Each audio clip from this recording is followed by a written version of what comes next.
হয়ে নিয়েছি। এই চুলটা অনেক দিন ধরে অনেকটা বড় হয়ে গেছে, তো এই চুলটাকেই কাটতে যাচ্ছি। পিছনটা ঠিকই থাকবে, শুধু সামনেটুকু একটু লেয়ার থাকবে। চলো তোমাদের সাথে সেটাই শেয়ার করুন, কোথায় চুল কাটি, কোথায় পার্লারে যাই, চলো দেখতে। এটা এত রোদ উঠেছে, যাই কি করবো, আর যেতে তো হবেই।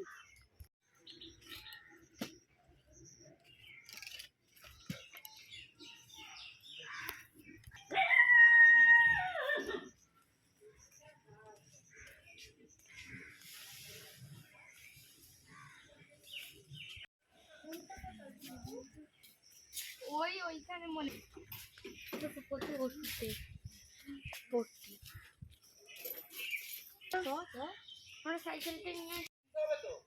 এই যে ও যাবে চুল কাটতে, এই যে ওর মামি আসে আর না, এত দেরি হয়ে গেছে, 11:30 বাজে।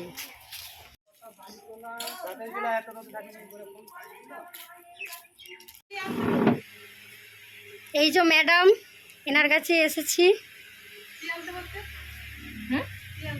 আরে ফ্রিজে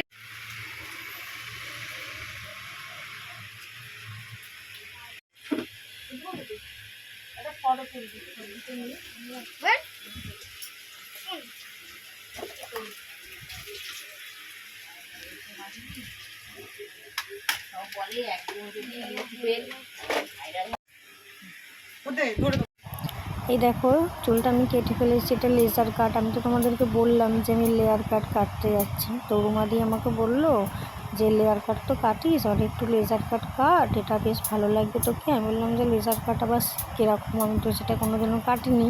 আমাকে বললো তো তোকে কেটে দিচ্ছি, আয় এবার দেখবি কাটার পর ভালোই লাগবে, যদি না ভালো লাগে পরের বার আর কাটবি না।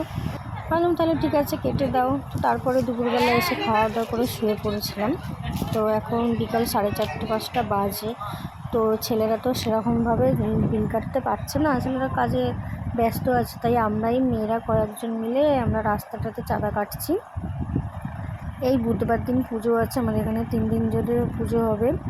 একদিন বুধবার দিন পুজো হবে, তারপরের দিন ভোগ খাওয়াবে, তারপরের দিন অর্কেস্ট্রা আছে। ছেলেরা সেরকমভাবে তুলছে না বলে আমরাই একটু কিছু চাঁদা তুলে তাদের হেল্প করছি। আর ভালোই চাঁদা উঠছিল, আর গঙ্গার ধারে একদম গঙ্গার ধারে, তো তাই হাওয়াও দিচ্ছিল ভালো। আর এই যে মন্দিরে আমাদের ফুল দিয়ে সাজানো হয়ে যাচ্ছে। তো কালকে পুজো আমাদের এখানে, সন্ধ্যের পর খুব সুন্দরই লাগছে।